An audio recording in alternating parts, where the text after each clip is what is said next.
Student ये जो video है इसमें आप लोगों का 70 में 70 नंबर कंफर्म करने वाला हूँ। यानी इसमें जितना पूरा आप लोगों का प्रश्न पत्र रहता है उसका मैं पूरा सॉल्यूशन फुल हल के साथ में लेकर आया हूँ। देखिए पहले हमारा हिंदी साहित्य से रहता है, तो पहले हमारा हिंदी साहित्य है, ये 2 पार्ट में मैंने लेकर आया हिंदी साहित्य। तो देखिए स्टूडेंट, यही जो क्वेश्चन है इसी प्रकार से 1-2 क्वेश्चन इसमें से भी आप लोगों को, जैसे मैंने ये 10 क्वेश्चन लिया तो 10 क्वेश्चन में से आप लोगों को कम से कम 6 से लेकर 7 क्वेश्चन आप लोगों के बोर्ड एग्जाम में ही आने वाले हैं। ठीक है स्टूडेंट, तो चलिए हम लोग देखते हैं। आप लोग इसे जरूर तैयार कर लीजिए। आप लोगों का तैयार होगा बट रिवाइज कर लीजिए, ठीक है। इसीलिए मैंने ये वीडियो बनाया कि आप लोगों का रिवाइज हो जाए। देखिए प्रश्न 1 है, कह रहा कि रीत काल के प्रमुख कवियों एवं उनकी रचनाओं को लिखिए।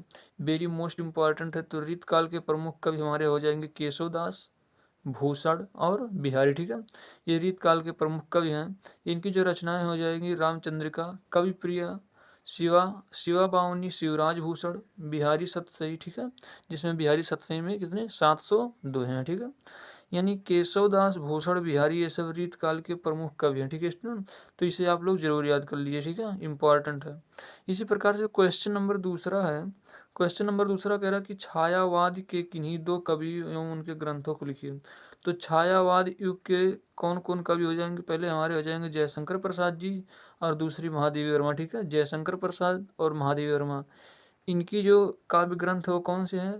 कामायनी और आंसू। यानी जयशंकर प्रसाद के काव्य ग्रंथ कामायनी, आंसू, और महादेवी वर्मा का यामा और दीपशिखा। ठीक है, ये भी इम्पॉर्टेंट। ठीक है स्टूडेंट, इसी प्रकार से हमारा जो नेक्स्ट तीसरा है वो है, देखिए स्टूडेंट, इसी प्रकार से जो तीसरा है, तीसरे में कि प्रयोगवादी धारा के कवियों व उनकी रचनाओं को लिखिए। ठीक है, प्रयोगवादी धारा के कवि और उनके रचनाओं को लिखना है।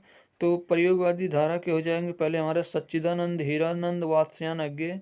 मोस्ट इंपॉर्टेंट है स्टूडेंट, इसे आप लोग जरूर याद कर लीजिए। ठीक है, उसके बाद दूसरा धर्मवीर भारती। सच्चिदानंद, हीरानंद, वात्स्यायन का जो रचना है कौन सा है? आंगन के पार द्वार, और धर्मवीर भारती का कनुप्रिया। ठीक है, आप लोग इसे जरूर याद कर लीजिए। इसी प्रकार से क्वेश्चन नंबर 4 है कि हरिवंश राय बच्चन की किसी एक काव्य ग्रंथ का नाम लिखिए, जो मोस्ट इंपॉर्टेंट है। देखिए 3 स्टार क्वेश्चन है। ठीक है, 3 स्टार क्वेश्चन है।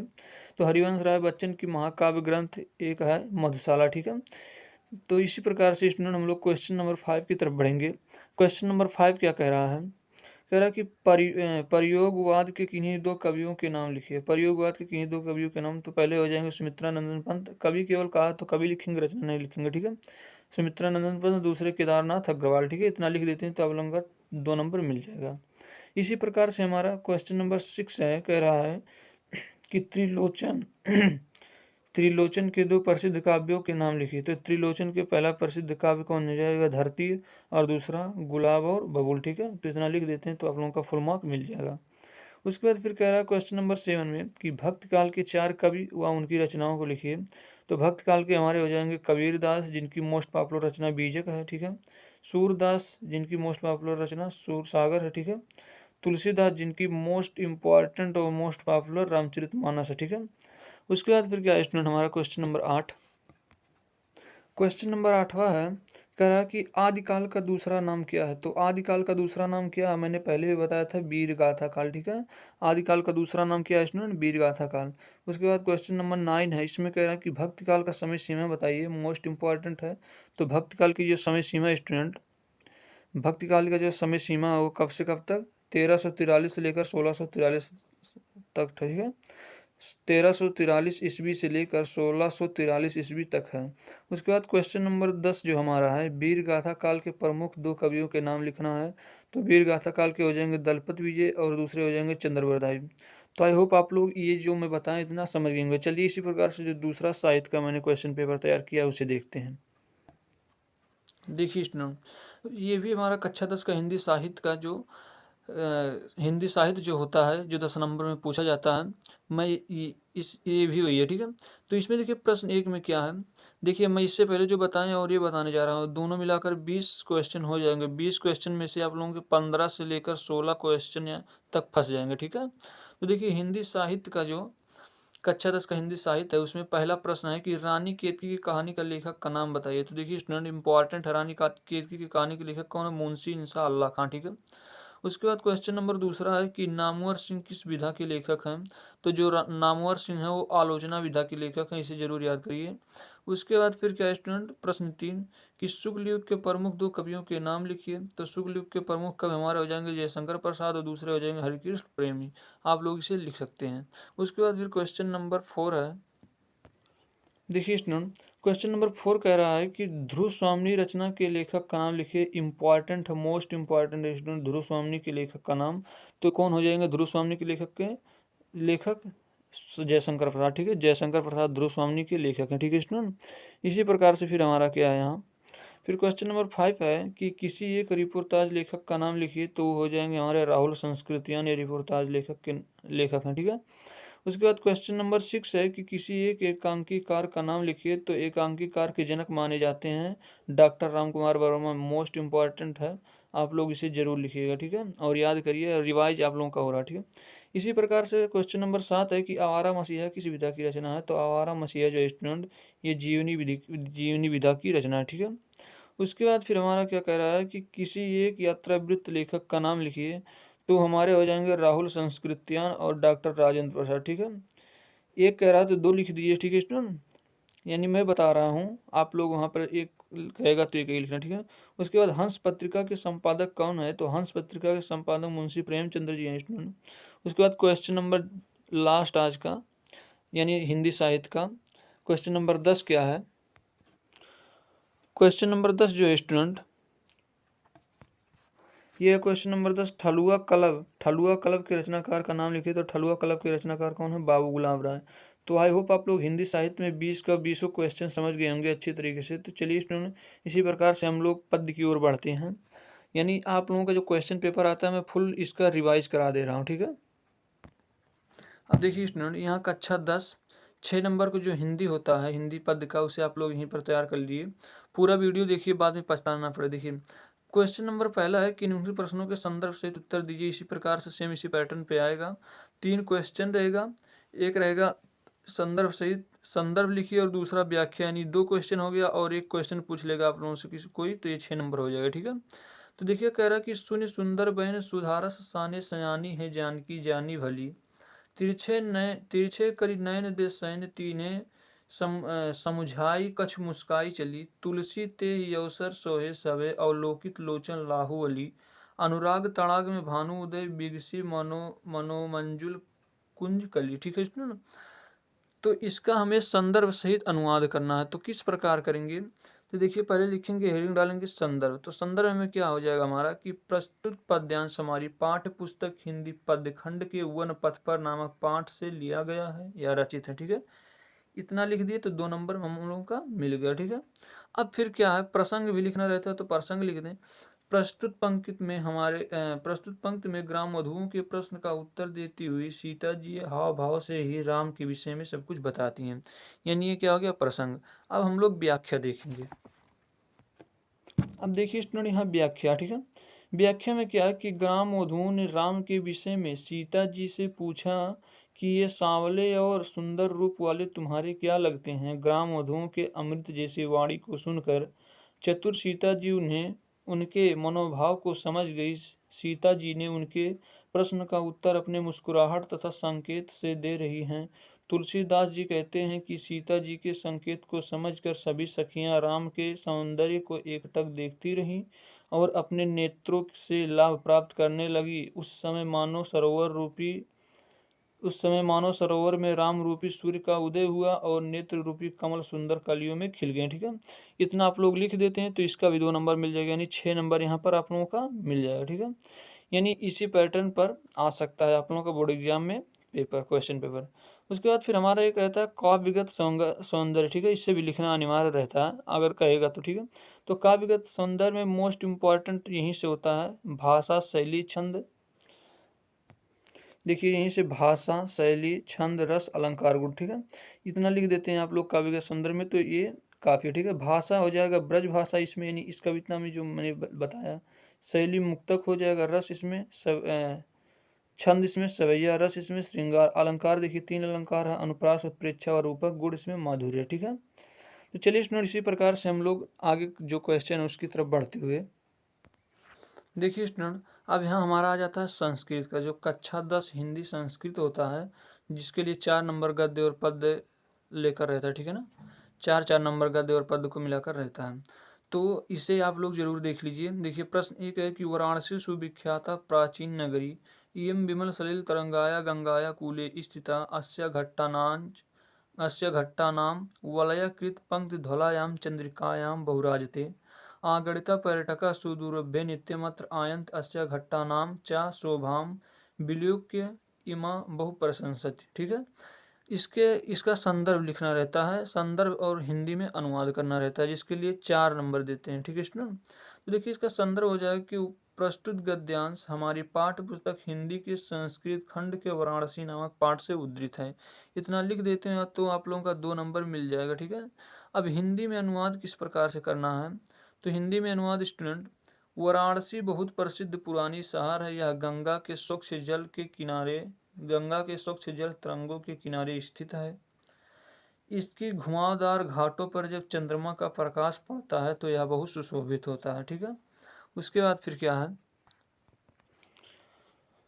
असंख्य यात्री इसे देखने के लिए रोज यहाँ आते हैं और बहुत प्रशंसा करते हैं। इतना आप लोग लिख दिए तो 4 नंबर दोनों का मिलाकर हो गया। ठीक है, यानी ये मैं इम्पॉर्टेंट क्वेश्चन बता रहा हूँ जो कि बोर्ड एग्जाम में आ सकते हैं। ठीक है, क्वेश्चन नंबर जो दूसरा, फिर ये सर्वे भवन्तु सुखिनः सर्वे सन्तु निरामया सर्वे भद्राणि पश्यन्तु मा कश्चित् दुर्भाग् भवेत्। ठीक है, ये आप लोग याद कर लीजिए, तुरंत कर लीजिए, क्योंकि बोर्ड एग्जाम में आता है कि 4 लाइन का अपने पाठ्य पुस्तक से कविता लिखना रहता है, तो इसे आप लोग याद कर लीजिए।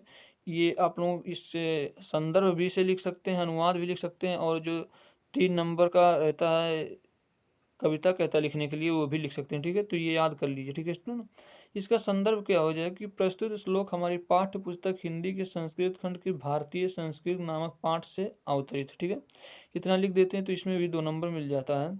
उसके बाद हिंदी अनुवाद क्या होगा कि सब लोग सुखी हों, सब लोग निरोगी हों, सब कल्याण को देखे, अर्थात सभी को कल्याण हो, कोई भी दुख का भागी ना बने, अर्थात कोई किसी को दुख ना दे। ठीक है स्टूडेंट, इतना लिख देते हैं तो 4 नंबर इसमें भी मिल जाएगा, यानी ये इम्पॉर्टेंट कविता है, बोर्ड एग्जाम में आ सकता है।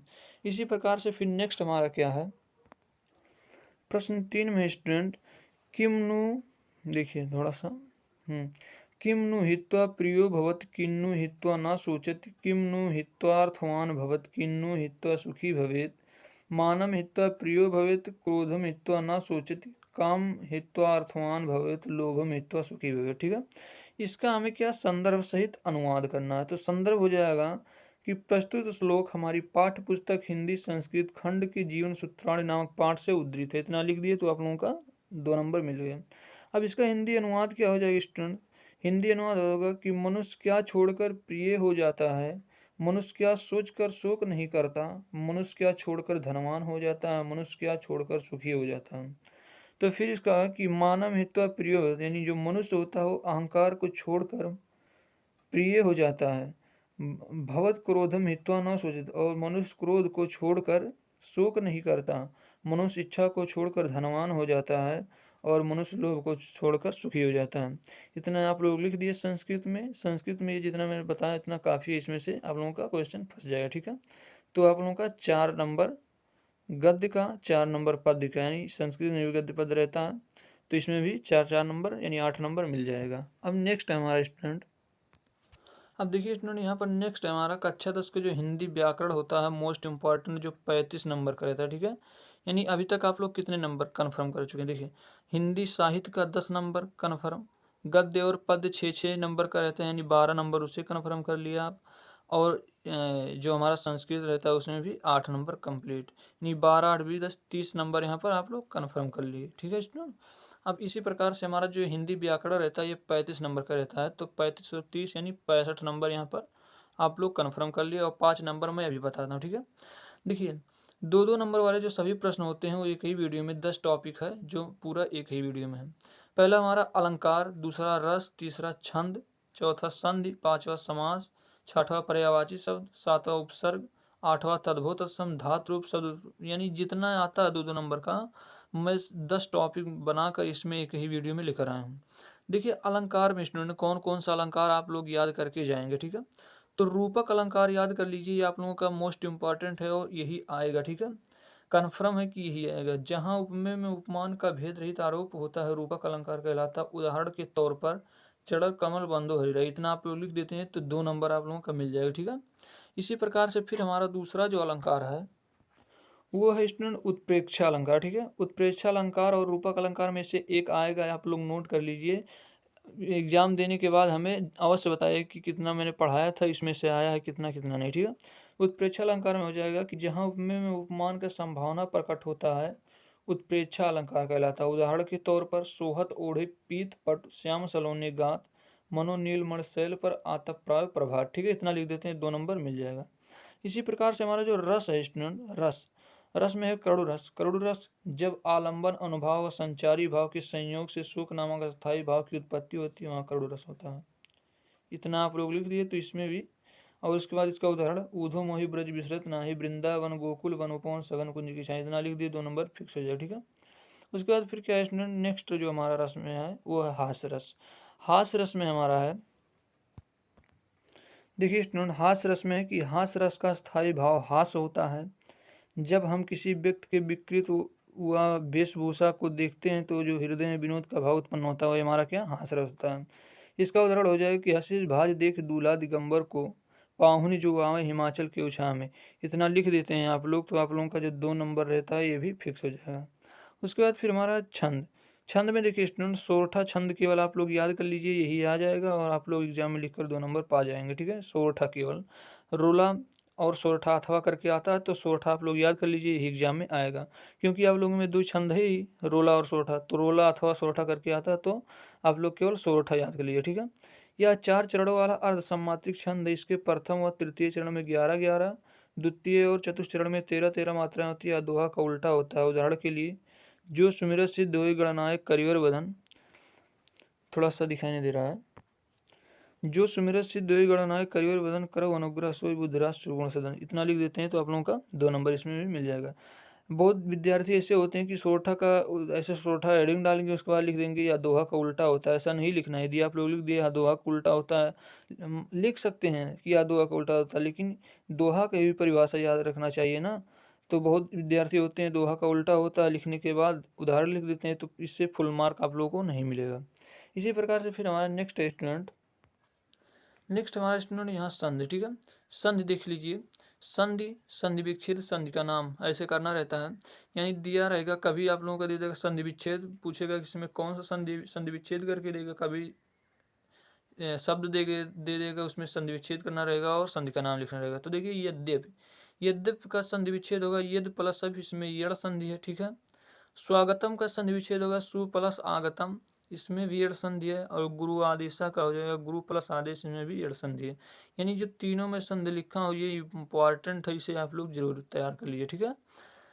यानी आप लोग का तो तैयार होगा, मैं रिवाइज करा रहा हूँ केवल, आप लोग इसे रिवाइज कर लीजिए और देख लीजिए, ठीक है। समास में क्या है, समास में नवरत्न, नवरत्नों का समूह द्विग समास है। पाप पुण्य, पाप और पुण्य द्वंद्व समास है। पंच पात्र, 5 पात्रों का समाहार द्विग समास। जल थल, जल और थल द्वंद्व समास। सप्ताह यानी 7 दिनों का समूह द्विग समास, ठीक है। इतना आप लोग लिख दें तो इसमें भी 2 नंबर आप लोगों का मिल जाएगा, ठीक है। उसके बाद पर्यायवाची शब्द है इसमें भी स्टूडेंट, देखिए पर्यायवाची शब्द कौन कौन, आकाश इंपॉर्टेंट है। आकाश का पर्यायवाची हो जाएगा व्योम, व्योम नभ गगन, ठीक है। कमल का हो जाएगा, ये भी इंपॉर्टेंट है, बार बार रिपीटेड क्वेश्चन है, जलज पंकज नीरज। घर का हो जाएगा इंपॉर्टेंट है, गृह भवन सदन, ठीक है। फूल का हो जाएगा इंपॉर्टेंट है ये भी, पुष्प कुसुम मंजरी। सूरज का भी हो जाएगा, ये भी इंपॉर्टेंट, ठीक है, सूर्य भानु आदित्य। इतना आप लोग याद कर लेते हैं तो इसी में से आप लोगों का जो पर्यायवाची रहता है वो फंस जाएगा। फिर क्या है, उपसर्ग और प्रत्यय, ये भी मोस्ट इंपॉर्टेंट है, जो कि 2 नंबर के लिए आप लोगों के बोर्ड एग्जाम में आता है, ठीक है। तो अन जो है इंपॉर्टेंट है, अनंत अनर्थ अनादि, इतना लिख देते हैं तो आप लोगों का उपसर्ग हो जाएगा अनु, अनुशासन अनुमान अनुयायी। अधिका हो जाए अधिकार अधिकतर अधिकतम, ठीक है। आई यहाँ से प्रत्यय हो गया, ठीक है, यानी 3 उपसर्ग और 3 प्रत्यय। आई लिखाई पढ़ाई जुताई, ठीक है। ता लघुता, पटुता, मधुरता, पन हो जाएगा बचपन, बड़प्पन, पागलपन। ठीक है, इतना आप लोग लिख देते हैं उपसर्ग में, यानी इसी में से आप लोगों का आएगा बोर्ड एग्जाम में, इसी में से आप लोगों का जो उपसर्ग और प्रत्यय पर्याय जितना मैं बता रहा हूँ उसी में से आएगा। ठीक है, इतना लिख देते हैं तो इसमें भी 2-2 4 नंबर आप लोगों का मिल जाएगा। फिर इसी प्रकार से हमारा तद्भव तत्सम है। तद्भव तत्सम देखिए स्टूडेंट, आग का क्या हो जाएगा तत्सम, अग्नि हो जाएगा। कुआं का कूप हो जाएगा, दही का दधि हो जाएगा, तत्सम है। नेह का तत्सम स्नेह हो जाएगा। सावन जो है ये तद्भव, इसका तत्सम श्रवण हो जाएगा। शुष्क जो है ये तत्सम, इसका तद्भव क्या हो जाएगा, सूखा। कर्ण ये भी तत्सम है, इसका तद्भव क्या होगा, कान। ठीक है, तो इसे भी याद कर लेते हैं तो इसमें भी 2 नंबर आप लोगों को मिल जाएगा। ठीक है, इसी प्रकार से हमारा नेक्स्ट जो है, देखिए स्टूडेंट, अब जो नेक्स्ट है इसमें यानी इम्पॉर्टेंट जो गद्य का जीवन परिचय है। जीवन परिचय में आप लोग आचार्य रामचंद्र शुक्ल जी, डॉक्टर राजेंद्र प्रसाद, जयशंकर प्रसाद का जीवन परिचय आप लोग याद किए होंगे, इसे रिवाइज कर लिए। ठीक है, 3 नंबर के लिए। ठीक है, पद्य में जीवन परिचय सूरदास, तुलसीदास, महादेव वर्मा, ये तीनों का आप लोग रिवाइज कर लीजिए, आप लोग याद किए होंगे, मैंने कल बताया था। ठीक है, फिर इसके बाद क्या है, महत्वपूर्ण निबंध में स्टूडेंट, महत्वपूर्ण निबंध जो 6 नंबर का होता है, लॉकडाउन की समस्या एवं समाधान इम्पॉर्टेंट है, इसे भी आप लोग रिवाइज कर लीजिए, याद किए होंगे। ठीक है, प्रदूषण की समस्या और समाधान, इस ये भी इम्पॉर्टेंट है, रिवाइज कर लिए। स्वादिष्ट प्रेम, ये भी इम्पॉर्टेंट, यानी 3 जो मैंने महत्वपूर्ण निबंध लिखा, ये 3 महत्वपूर्ण निबंध, इन्हें आप लोग तीनों को तैयार कर लेते हैं तो 6 नंबर मिल जाएगा। ठीक है, उसके बाद पत्र लेखन रहता है इसमें 4 नंबर का। छुट्टी के लिए जो प्रार्थना पत्र होता है वो 4 नंबर का होता है। ठीक है स्टूडेंट, उसके बाद फिर क्वेश्चन नंबर 4 कह रहा महत्वपूर्ण गद्य एवं पद। ठीक है, यानी वो स्टूडेंट जो अभी तक थोड़ा कम पढ़े हैं, उन्हें एग्जाम में पास होना है तो अच्छी तरीके से वो 20, 70 में 65 नंबर लेकर आएंगे इस पैटर्न पे जिसपे मैं बता रहा हूँ। देखिए, आचार्य रामचंद्र शुक्ल मित्रता का ये अच्छे से पढ़ लीजिए। जयशंकर प्रसाद ममता वाला अच्छे से पढ़ लीजिए।